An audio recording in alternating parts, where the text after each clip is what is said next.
I want to take a moment and thank you for stopping by and watching this video and being with us over the days. And I want to ask you to watch all the way to the end. Today, we are in a virtually large crowd. You dropped by to hear something about God and His Word. Or maybe you're just here because you were bored and wanted to watch a video. That's fine as well. But some of you may be watching because you think somehow your listening earns you points in heaven. Some of you may be here because you have nothing better to do.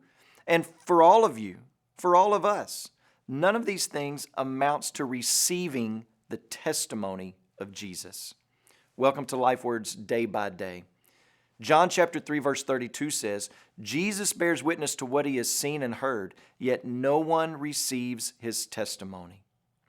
The statement that no one received his testimony is a bit ironic in light of the fact that John the Baptist's disciples have just said that a bunch of people had started following Jesus. But just because a bunch of people were in the crowd doesn't mean that they received his testimony. They liked that he healed people. They liked to hear him teach with authority. They liked to see him get in the crawl of other religious leaders. They liked the short-term popularity and all the excitement that Jesus brought. But that doesn't mean that they received his testimony about God and about himself. So what does it mean to receive the testimony of Jesus? Well, John says a person who receives the testimony of Jesus sets his seal to this, that God is true. But what does that mean? What does it mean to set your seal to something? Well, John doesn't mean that you put your stamp of approval on Jesus as if he needed your approval or God needed your verifying testimony. Rather, a seal represented who you were. It was your identity. And by setting your seal to something, you were siding with that very thing.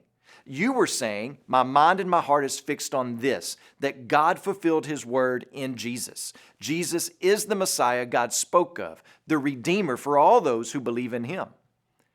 Some of you today are doing nothing more than following the surface level pattern of faith your parents have set for you. Maybe because it provides predictability or a certain stability or a pattern for life. But you have never personally set your seal to Christ. You have never personally identified with Jesus. You have never personally and honestly said, Jesus is my King, my Savior, my Lord, and I want to and will follow him all the days of my life, no matter what the court of public opinion says. Large crowds went out to see Jesus, but not many were submitting to Jesus. They liked the fanfare, the residual benefits, but wanted nothing to do with Jesus himself. They liked Jesus for the cool stunts, but not because he was God's son and the only way of redemption. And this is why we must be desperate for God to do a work among us, without us trying to manipulate or contrive or engineer a work of God. And we need to pray that many would set their seal to the truth of God. When you pray today, please remember Sam Freeman and his family are missionaries in the Philippines. And also remember the Inzima LifeWord broadcast that's heard in Ghana and the Ivory Coast.